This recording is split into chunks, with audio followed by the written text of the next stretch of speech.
yang duduk di sejumlah absen? Oke. Apa kabar anak-anakku sekalian? Alhamdulillah luar biasa. Allahu Akbar. Alhamdulillah. Pada pertemuan kali ini sebelum ibu mulai pelajaran, marilah kita membaca basmalah dulu.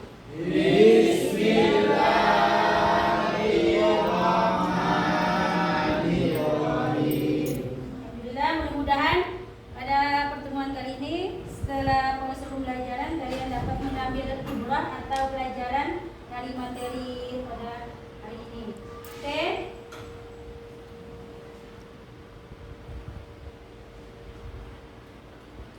Apakah masih ingat materi kita minggu lalu? Masih, Bu. Masih, Bu. Oke. Apa materi kita minggu lalu? Strategi dakwah wali songo. Strategi dakwah. Oh, siapa yang tahu? Strategi dakwah wali songo yaitu salah satunya yaitu Sunan Kalijaga. Strategi yang digunakan oleh Sunan Kalijaga. Silakan jadi. Dengan menggunakan seni ukir, wayang dan kesenian. Oke, berarti strategi dakwahnya yaitu dengan seni ukir, wayang sama Kesenian. kesenian. Yang paling terkenal itu adalah Sunan Kalijaga.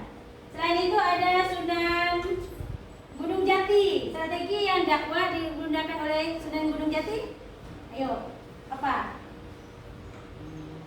Siapa yang tahu?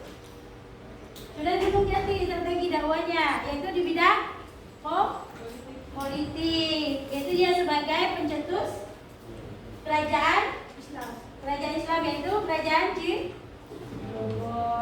Oke, alhamdulillah semuanya sudah ingat materi kita minggu lalu itu strategi dakwah. Baik, pada pertemuan kali ini Ibu akan menjelaskan tentang materi yaitu peran wali songo terhadap peradaban di Indonesia.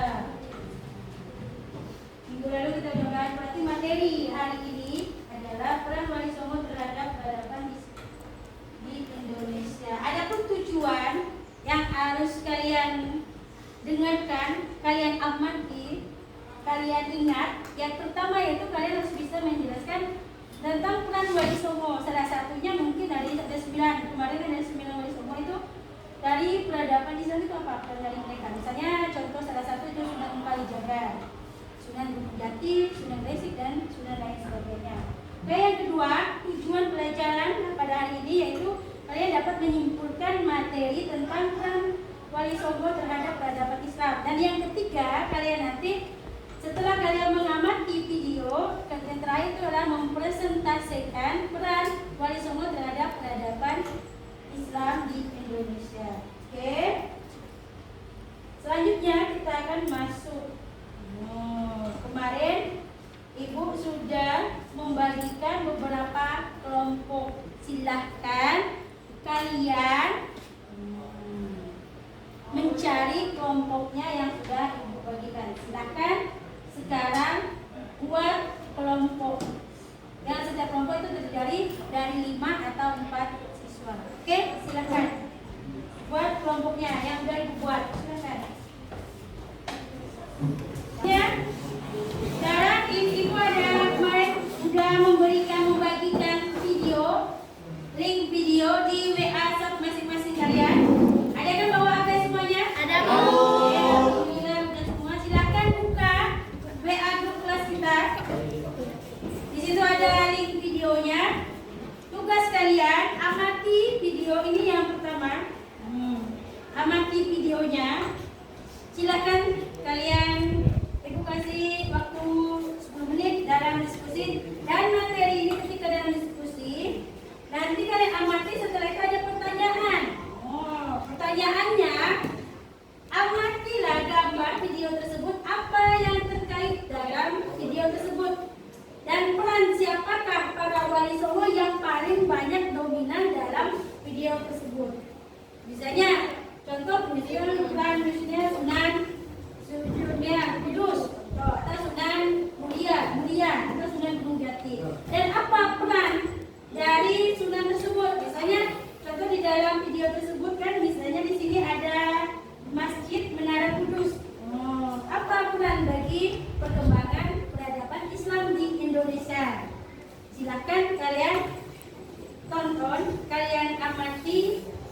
apa isi dari video tersebut. Setelah itu kalian cari informasi di internet, di Google atau Mbak Google, terserah. Mencari materi-materi yang berkaitan tentang peran Wali Songo, contohnya Sunan Kalijaga atau Sunan Kudus. Apa peran dari peradaban Islam? Selanjutnya, setelah kalian mencari bahan tersebut di internet atau di buku LKS atau di buku paket SKI, terserah. Yang penting setelah kalian dapat, kalian olah, kalian catat, kalian analisis. Setelah itu, setelah kalian rembuk, diskusikan. Kalau udah siap, silakan salah satu kelompok yang udah siap, silakan maju ke depan untuk membahas tentang video tersebut. Paham? Oke, Ibu kasih waktu 10 menit. Silakan kerja sama. Kalau ada pertanyaan, silakan bertanya. Kalau nggak ada pertanyaan, ya diskusikan.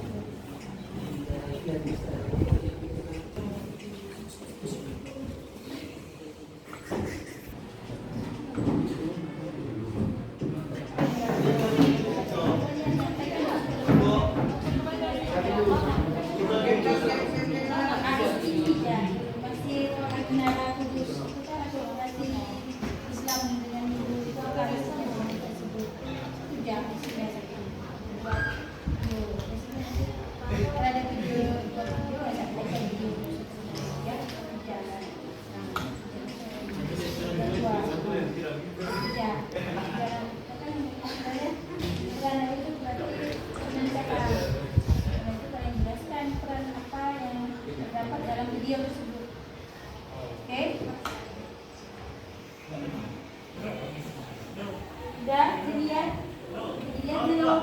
Udah pandai pakai. Ini kita di mana ayah?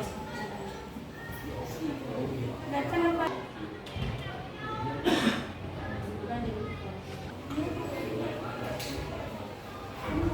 Udah?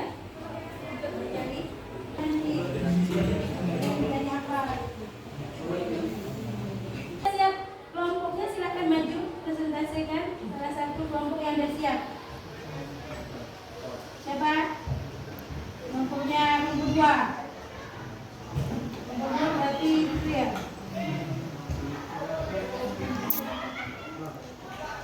Nomor 2 silakan.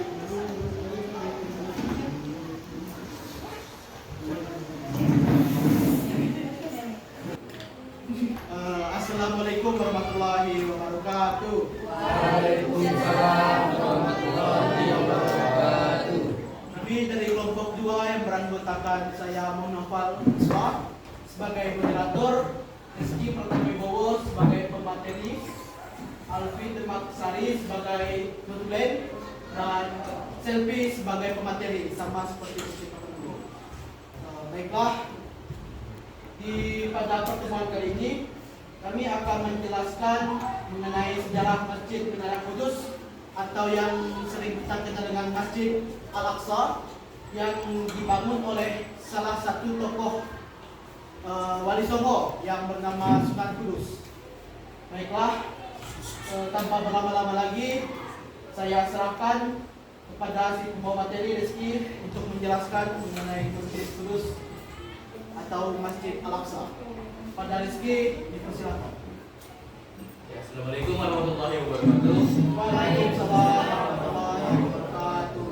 Jadi saya akan menjelaskan tentang Masjid Agung Al-Aqsa di Kudus. Masjid Agung Al-Aqsa Kudus atau yang bisa dilihat di gambar di depan adalah bangunan atau masjid yang diciptakan dari asimilasi atau penggabungan budaya antara Islam dan Hindu. Penggabungannya adalah salah satu yang saya paling syokoknya yang paling menonjol adalah candi yang ada di sebelah masjidnya. Candi ini dibuat dari dari corak Hindu Majapahit.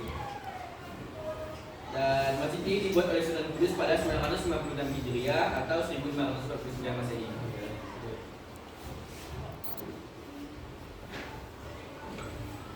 Baiklah, sekian pemateri dari Rizky yang dapat disampaikan, dan materi selanjutnya akan disampaikan oleh Selvi. Kepada Selvi, kami persilakan. Jadi Masjid Agung Kudus memiliki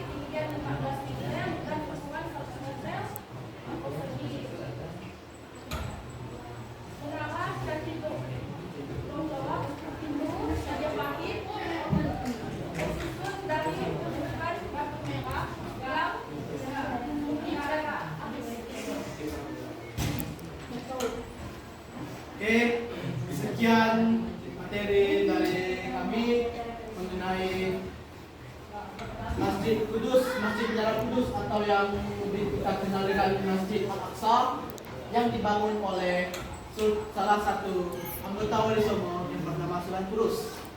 Seperti yang telah dijelaskan oleh Rizky dan Cenpi, kita dapat mengetahui bahwa Masjid Menara Kudus merupakan salah satu akulturasi dari dua agama, yaitu Islam dan Hindu.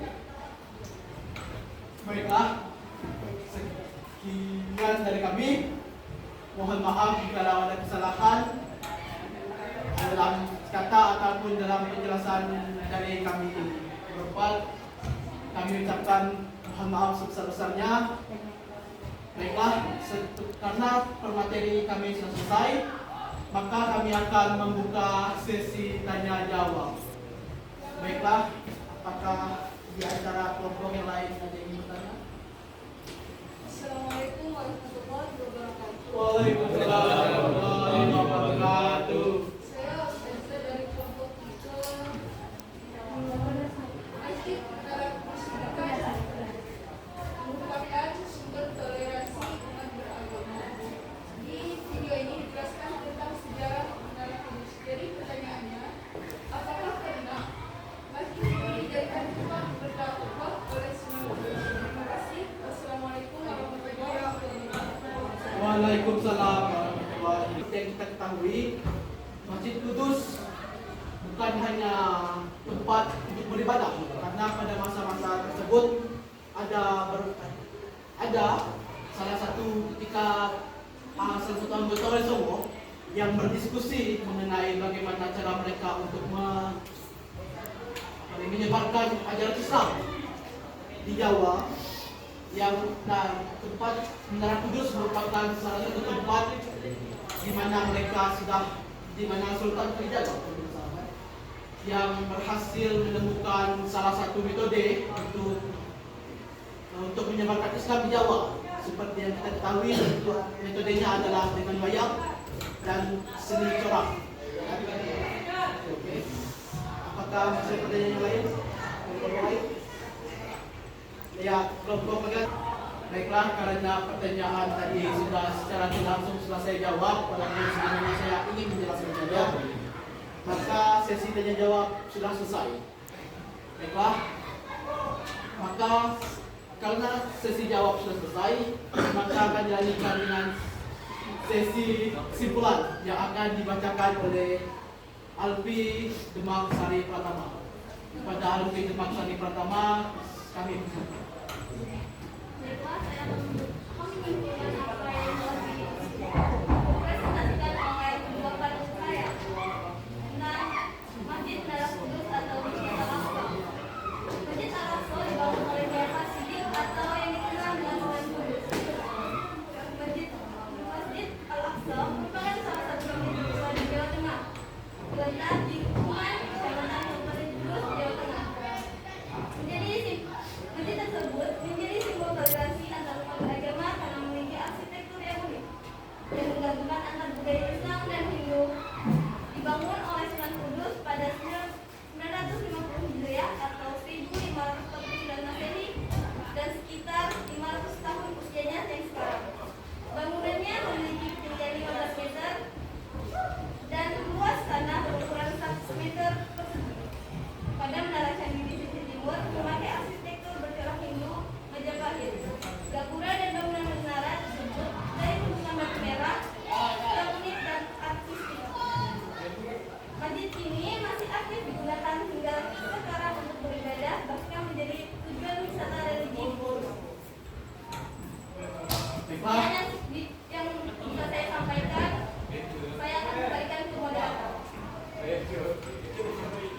baiklah, itu adalah kesimpulan dari Alfi yang mengenai materi Masjid Kudus atau Masjid Al-Aqsa yang kita kenal. Baiklah, sekian dari kelompok kami. Mohon maaf kalau ada salah kata dalam penyampaian ataupun perbuatan kami yang terima. Akhir kata kami ucapkan Allahumma fiik ila aqwamit thariq. Assalamualaikum warahmatullahi wabarakatuh. Hari ini kelompok 2 sudah sangat bagus, alhamdulillah. Masih apa lagi?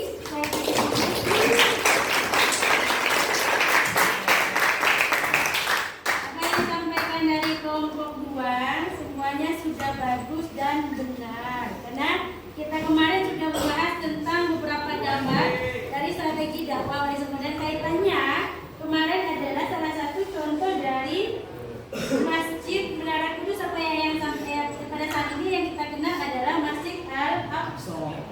Itu adalah akulturasi antara kerajaan Hindu-Buddha atau kebudayaan Hindu-Buddha dengan Islam. Nah, di situ ada kalian lihat di menaranya itu corak Buddha. Pada zaman dahulu itu adalah Sunan Kudus.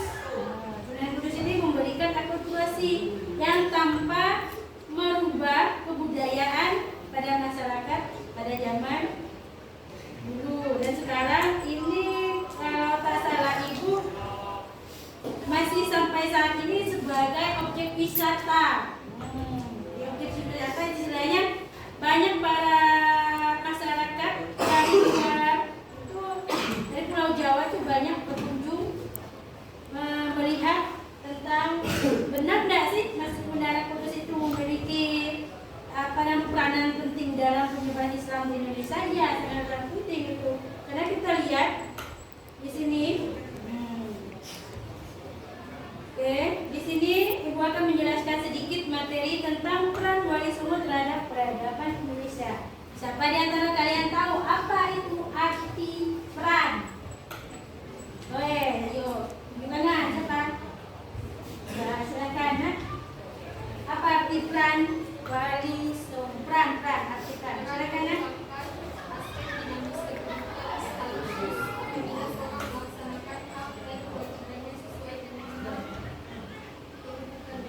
Oke, itu pengertian. Pengertian dari peran apa yang disampaikan? Jadi bisa ulang, Jen? Yang mana, Bu? Arti peran tadi Dengan menggunakan seni ukir, wayang dan kesenian.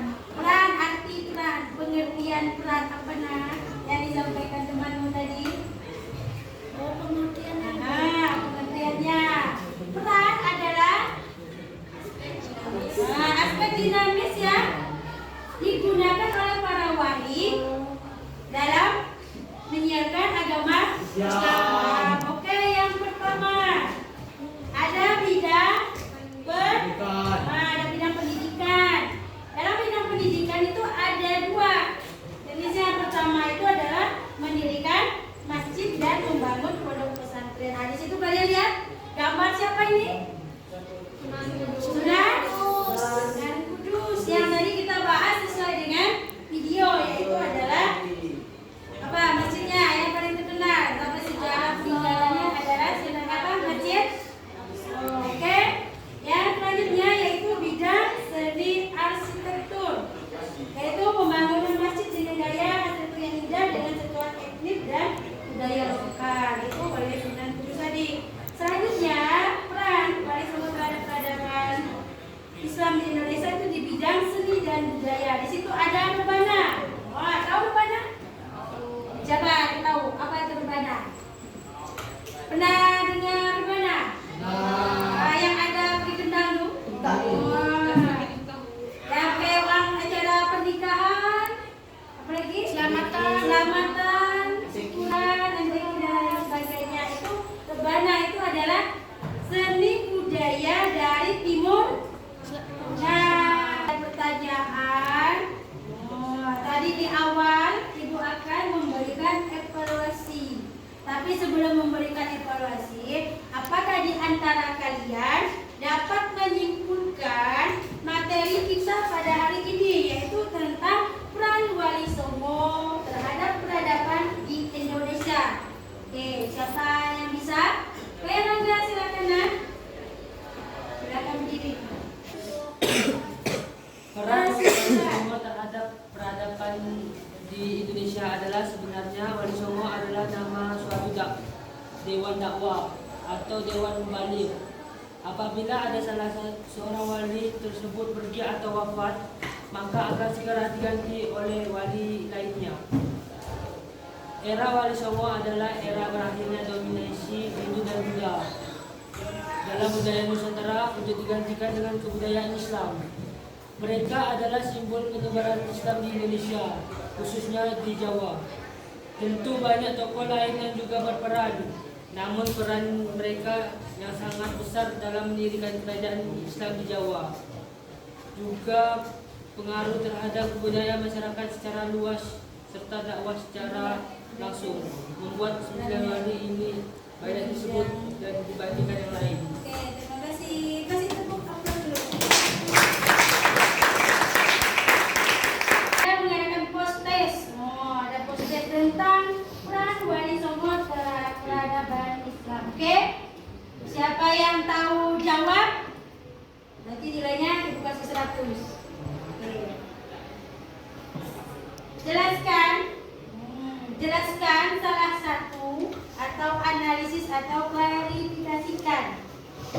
Setelah kalian jelaskan, kalian klarifikasikan, istilahnya ya mengelompokkan ada berapa peran Wali Songo terhadap peradaban di Indonesia. Siapa yang tahu tunjuk tangan? Rizky. Oke. Bisa diulang. Klasifikasikan atau jelaskan peran, mungkin ada salah satu peran Wali Songo terhadap peradaban di Indonesia. Salah satunya saja kalau kamu nggak bisa. Jelaskan. Satu peran yang berdampak dengan perkembangan Islam. Iya. Salah satunya mungkin pembangunan pesantren. Oke. Pesantren sama kan banyak bu para wali songo yang contohnya yang seperti yang dijelaskan tadi yang menggabungkan unsur budaya agama lain atau budaya lokal dengan Islam jadi lebih mudah diterima dari. Oke, bagus jawabannya. Kasih aplaus lagi.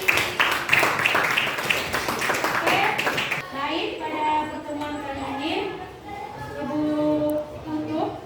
Tapi mohon tugas nanti ada Ibu Ser tugas di rumah. Penugasan nanti Ibu share di WA group. Tolong kalian baca minggu depan. Tolong dikumpulkan apa yang Ibu sudah di-share di WA group kelas. Selanjutnya materi yang akan kita sampaikan besok minggu depan adalah tentang peranan kerajaan Islam. Contohnya tadi kerajaan di Cirebon, Kesultanan Cirebon, kerajaan Demak, ada kerajaan Mataram dan lain sebagainya. Tolong dibaca di rumah. Janganlah sampai dibaca di rumah ya. Jangan banyak main game, jangan banyak nonton dan jangan selalu banyak berjalan. Oke? Mohon maaf jika dalam penyampaian Ibu banyak kekurangan dan kesalahan. Tolong dimaafkan. Akhir kata sebelum menutupi, karena tadi pembukaan kita sudah membaca basmalah. Berarti diakhiri dengan baca al